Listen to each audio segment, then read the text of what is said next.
I'm Dr. Omondi Stephen, the branch secretary, South Rift. Today we held a peaceful demonstration in Nakuru County just to tell the government that we are out for a reason, and if those reasons that we enlightened in our strike notice of the 6 month are not solved, we are not going back to work. So basically, our peaceful demonstration was to urge the government to fasten their belt to ensure that the issues on the table are solved as quick as possible to prevent the ongoing doctor strike and to prevent the suffering of the common mwananchi. As you know, the things that we want the government, both the national and the county, to implement. There are things that were already discussed and agreed upon. We are talking about the posting of the interns. This is something that is already there. The policy is there. The period that they should stay out is there. The amount of money they need to be paid is there. And these are not any other intern. So by somebody coming out as a cabinet secretary and through a name of a commission called SRC to come and try to slash the salaries of interns, this is something that was negotiated. It is in the policy, it is documented, and they know the service that these guys offer in these hospitals. I can tell you for a fact, go to these facilities. When you don't have those interns, there's nothing. They work for like 30% of all the workforce in our facilities. Number two, we have the CBA 2017 to 2021. Before the 2017 strike that lasted for 100 days, we had a CBA that was agreed upon in 2013. But the government said that the person by the name PS then who signed the document was not an officer of the government. So it made the strike go longer to 100 days, and we agreed to come up with another CBA, which is 2017-2021. And we knew these tactics of this government. We knew they might again change. Like now, they are saying that some of the governors they were coerced to sign in this CBA. That is nonsense. So they agreed to sign on into it. The SRC signed onto it. The government signed onto it. All other hospitals, the national KNH, KU, and TRH signed these CBAs. And they know what it entails, and it was deposited in court. And they know what they owe the doctors of this country. So we cannot again be just going back and forth on something that we already agree upon. We as doctors, we can't be tossed left, right, and center. We know our worth. We know why we go to school for those years that we go to, and we have no time for other things. Our only time is with our patients. But if you force us to go to the streets, we'll also force you we will also force you to ensure that you do what you need to do. Number three, we have the issues of registrars. In this country, we have a shortage of consultants. That one we agree, all of us. Doctors have gone to school, they have started working, they have started their work, they have again been sent to go and study to different specialties like a country. We have a shortage of oncologists. These guys have taken their time to go back to school so that we can build capacity as a country. The government promises that it's going to pay for their school fees. It's from 2018. Somebody is in school, his or her school fees has never been paid. The university is denying him exam. He's working day and night shifts, more hours in our referral hospital without any pay. He's denied opportunity to graduate. As a country, where do you want us to head on? And we have a policy that regulates this. So if the registrars will not also have their school fees paid, will not go back to work. We are now talking again about UHC, SHIF. We don't know what was wrong with NHIF that has denied most of the doctors medical cover. And now we are saying we cannot provide a service that we cannot afford. If we will not have a medical cover as doctors, we will not also go back to work.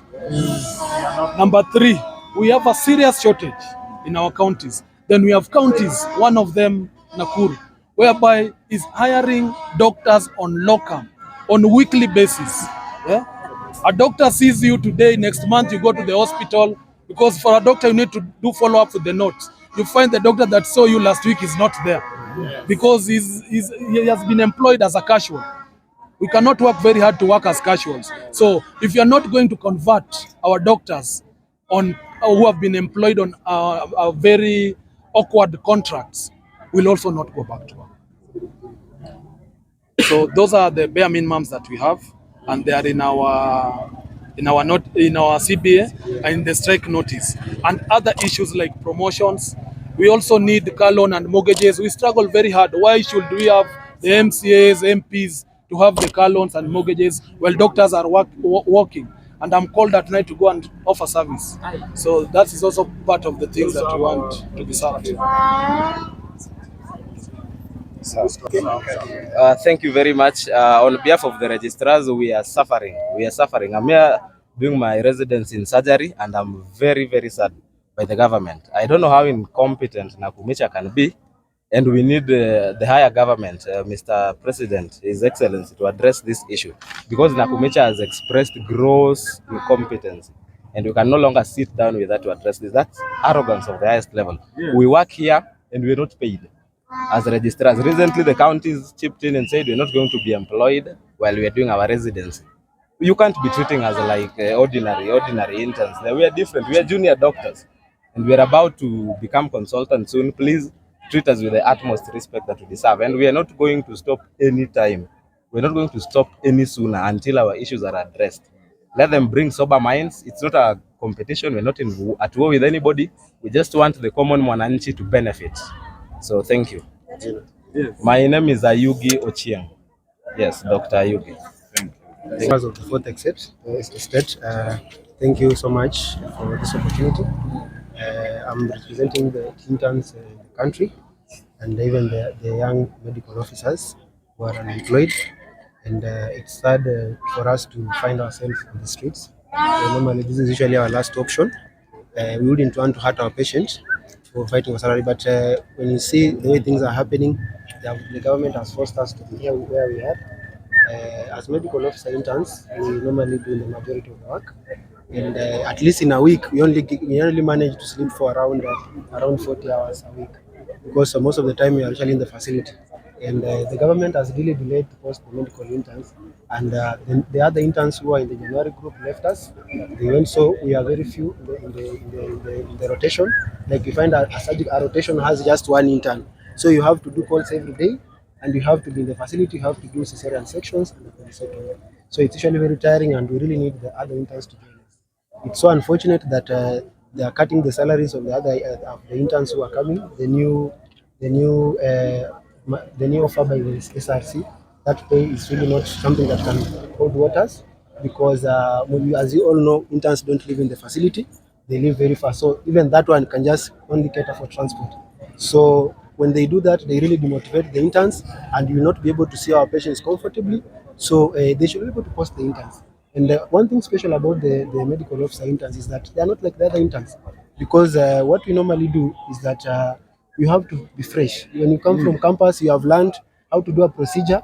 You don't need to sit outside for 7 months or 1 year, because that one now you'll have to do a refresher. And now doing that refresher, now you're practicing on a patient, you end up messing a patient because you have not been in the field for so long.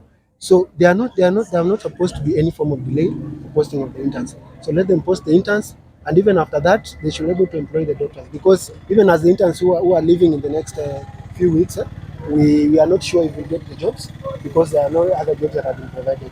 The other day you saw the contracts have been given out. People at the county offers us to employ people, but so far nothing has happened. And you even know when we go for interviews, not all the interns will be absorbed. So they should just do the bare minimum, and at least make sure that at least the interns are able to enjoy. Give them a salary, at least for the bank. They open even their clinics, and then they're able to be comfortable. So students are, and then also for students, it's so sad when you are a student trying to revise for surgery, and you are seeing the salary cut. You are seeing that you are given a gross salary of 47,000. That means that when it comes to net salary, you're earning almost 20,000. And you are studying for medicine. You have studied very, very serious books. It demotivates you even to learn and acquire the skills that you need to practice on our patients, because our patients are human beings and they are special people. So you can't treat them by treating the doctors the way they are treating them. So let them post the intern, let them implement the CPA, and let them not offer the threats that are offering to other doctors. Thank you so much. Gina Dr. Vero. Yeah, medical officer intern at Bridget. Yes. Dr. Stephen Obiero. Yes, thank you.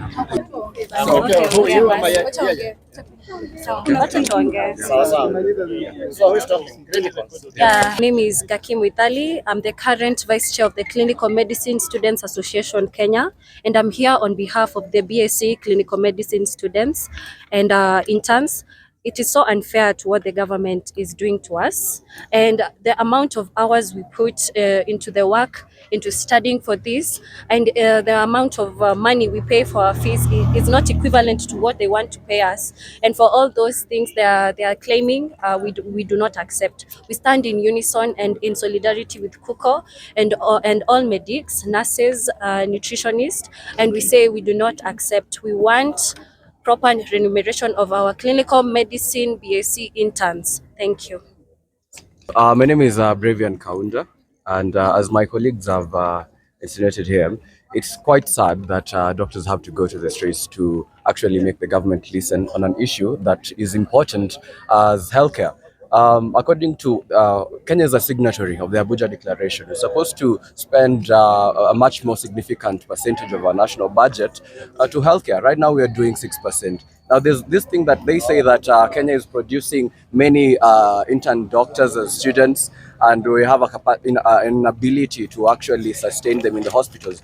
And to that, we have to realize that there's a massive shortage of doctors in the country. We will need up to 50,000 new doctors to fill this particular shortage. And those doctors do not come from anywhere. They come from the students. And those are the students who we are trying to get them to actually reach there. That's why the universities have been increasing their intake. So when the national government says that the numbers are unmanageable, the population has been increasing from 2014. It is only commensurate that the number of medical students and interns is going to increase, and the number of patients are increasing. So I think at this particular point, we have to be fair to all of us, all of these students, your brothers, your sisters, your parents, and even if you do not know them, the fact is, one time in your lifetime, they're going to actually look after your particular needs. So let us not be combative as the government wants to make this particular thing, but actually look at the policies in existence. Let's look at the realities of how the admission set are run, and let's look at how even Treasury plans. So if you say that you do not have the budget for it, we have had, there's 4 billion for tea. What's another 2 billion shillings for doctors? So I think we need to have candid conversations regarding these particular issues. Thank you.